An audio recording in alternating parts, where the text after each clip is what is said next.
ವಕ್ಫ್ board. ಸನ್ಮಾನ್ಯ ಅಧ್ಯಕ್ಷರೇ, ವಕ್ ಅನ್ನೋದು ಕುರಾನಲ್ಲೇ ಇಲ್ಲ. ವಕ್ ಅನ್ನೋ ಪದ ಕುರಾನ್ನಲ್ಲಿಲ್ಲ. ವಕ್ ಪದದ ಮೂಲ ಅರೇಬಿಕ್ ಭಾಷೆಯಲ್ಲಿ ವಕೂಫ್. ಒಬ್ಬ ಮುಸ್ಲಿಂ ಸ್ವಯಾರ್ಜಿತ ಆಸ್ತಿ ಸ್ವಇಚ್ಛೆಯಿಂದ ಶಾಶ್ವತವಾಗಿ ಅಲ್ಲಾನಿಗೆ ಸಮರ್ಪಣೆ ಮಾಡುವುದ ಅರ್ಥನೇ ವಕ್ ಅಂತ. ಅಂದ್ರೆ ಒಬ್ಬ ಟ್ರೂ ಮುಸ್ಲಿಂ ಸ್ವಯಾರ್ಜಿತವಾಗಿ ಸಂಪಾದನೆ ಮಾಡಿರ್ಬೇಕು. ಅವನು ಅದನ್ನ ಶಾಶ್ವತವಾಗಿ ಅಲ್ಲಾಹ್ ಕೊಡ್ಬೇಕು. ಅದು ವಕ್ ಅಂತ ಇರೋವಂಥದ್ದು ಮೂಲ. ನಾನು ಯಾಕೆ ಪದ ಹೇಳ್ತೀನಿ, ಮುಂದೆ ಬರ್ತಾ ಇದ್ದಿದ್ದು. ಅಂದ್ರೆ ಟ್ರೂ ಮುಸ್ಲಿಂ ಕೊಡಬೇಕು, ಬೇರೆಯವರಲ್ಲ, ಟ್ರೂ ಮುಸ್ಲಿಂ ಕೊಡಬೇಕು. ಅಲ್ಲಾಹನಿಗೆ ಅರ್ಪಿಸಿದ ಆಸ್ತಿ ವಕ್ ಅಂತ ಅದಕ್ಕೆ ಹೆಸರು. ಆಸ್ತಿ ದಾನ ಮಾಡ್ತಾರಲ್ಲ, ಆ ದಾನ ಮಾಡೋನ್ಗೆ ವಾಕೀಫ್ ಅಂತ ಹೇಳ್ತಾರೆ. ದಾನ ಕೊಡೋನು ವಾಕೀಫ್. ವಕ್ ಆಸ್ತಿಯ ನಿರ್ವಹಣೆ ಮಾಡಲು ನಿಯೋಜನೆ ಮಾಡ್ತಾರಲ್ಲ, ಅವ್ರನ್ನ ಮತವಲ್ಲಿ ಅಂತ ಹೇಳ್ತಾರೆ.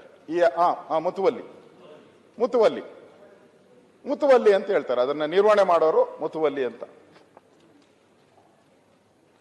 ಈ ಧಾರ್ಮಿಕ ಸೇವಾ ಮುಸ್ಲಿಂ ಕಾನೂನು ಪವಿತ್ರವಾದ ಉದ್ದೇಶದಿಂದ ಏನು ನಾವು ಮಾಡ್ತಾ ಇದ್ದೀರಿ, ಅದಕ್ಕೆ ಸಮರ್ಪಣಾ ಪತ್ರ ಅಂತ ಹೇಳಿ ಕೊಡ್ಬೇಕು. ಅವ್ರು ಸಮರ್ಪಣಾ ಪತ್ರವನ್ನು ಕೊಟ್ರೆ ಅದು ವಕ್ಫ್ ಬೋರ್ಡ್ಗೆ ಆಸ್ತಿ ಆಗ್ತೈತೆ. ಭಾರತದಲ್ಲಿ ಮೊದಲ ಬಾರಿಗೆ ಸುಲ್ತಾನ್ ಮೊಯ್ಜುದ್ದೀನ್ ಎಂಬಾತ ತನ್ನ ಪ್ರಾಂತಕ್ಕೆ ಯಾರ್ಯಾರು ಬರ್ತಾರೆ, ಯಾತ್ರಾರ್ಥಿಗಳು, ಟೂರಿಸ್ಟ್, ಅವರ ಸೌಕರ್ಯ ಮಾಡಬೇಕು ಅಂತೇಳಿ 2 ಗ್ರಾಮಗಳನ್ನ ಜುಮ್ಮಾ ಮಸೀದಿಗೆ ವಕ್ ಅಂತ ಕೊಡ್ತಾರೆ. ಇದು ಇತಿಹಾಸ, ವಕ್ನ ಇತಿಹಾಸ ಇದು.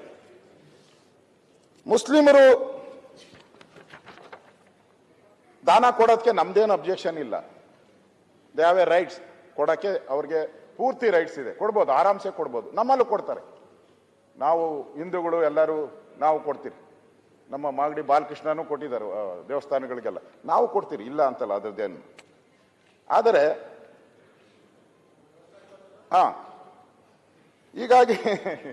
ಹೀಗಾಗಿ ಈ ವಕ್ ನಿರ್ವಹಣಾ ಪದ್ಧತಿ ಏನಿದೆ ಮತ್ತು ಕಾನೂನಿನಲ್ಲಿರುವ ತಾರತಮ್ಯ, ಕಾನೂನಿನ ದುರ್ಬಳಕೆ, ಅನ್ಯ ಧರ್ಮೀಯರ ಮೇಲೆ ದೌರ್ಜನ್ಯ ಇದಾಗಬಾರ್ದು. ಈ ಕಾನೂನಿನ ಇಲ್ಲದೆ ಇರೋಂಥ ತೂಗುಗತ್ತಿ ರೈತರ ಮೇಲೆ ತೂಗಬಾರ್ದು ಅನ್ನೋದು ನಮ್ಮ ಉದ್ದೇಶ. ನಾವು ಇವತ್ತು ಯಾಕೆ ಇದನ್ನು ಪ್ರಸ್ತಾವ ಮಾಡ್ತಾ ಇದ್ದೀರಿ ಅಂದ್ರೆ, ಈ ತೂಗುಗತ್ತಿ ರೈತನ ತಲೆ ಮೇಲೆ ಬಂದಿದೆ. ಅದಕ್ಕೋಸ್ಕರ ನಾನು ಪ್ರಸ್ತಾವ ಮಾಡ್ತಾ ಇದ್ದೀನಿ ಅಧ್ಯಕ್ಷರೇ. ಬ್ರಿಟಿಷರು ಅವರು ಈ ವಕ್ ತಂಟೆಗೇನು ಹೋಗಿರ್ಲಿಲ್ಲ. ಅವ್ರಿಗೆ ಗೊತ್ತಲ್ಲ, ಬ್ರಿಟಿಷರು ಹೊಡೆದಾಳುವ ನೀತಿ. ಅವ್ರಿಗೆ ದುಡ್ಡು ಜಾಸ್ತಿ ಆಯ್ತು, ಈ ವಕ್ ಇದರಲ್ಲಿ ದುಡ್ಡು ಜಾಸ್ತಿ ಆಗೋಯ್ತು. ಕಣ್ಣು ಬಂತು ಅವಾಗ ಬ್ರಿಟಿಷರಿಗೆ, ಇದ್ರ ಮೇಲೆ ಒಂದು ಕಣ್ಣು ಬಂತು. ಇಷ್ಟೊಂದು ದುಡ್ಡು ಬರ್ತಾ ಇದೆಯಲ್ಲ, ಇದನ್ನೇನ ರೆಗ್ಯುಲೇಟ್ ಮಾಡಬೇಕು ಅಂತ ಹೇಳ್ಬಿಟ್ಟು ರೆಗ್ಯುಲೇಟ್ ಮಾಡೋಕ್ಕೋಸ್ಕರ ಮೊದಲ ಬಾರಿಗೆ ಬೆಂಗಾಲ್ ರೆಗ್ಯುಲೇಷನ್ ಕೋಡ್ ಬಂತು.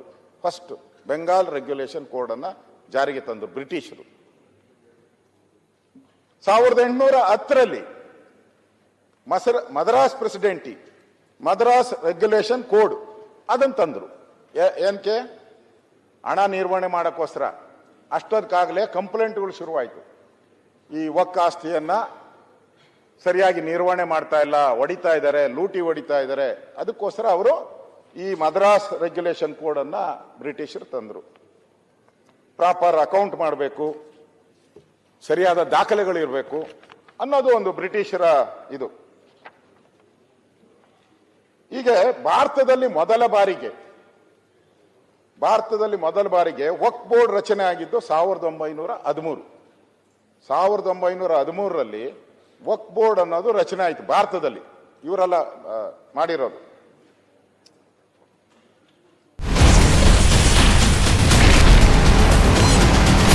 Ashwavega English News. Coming soon. Your channel, your voice, your trust.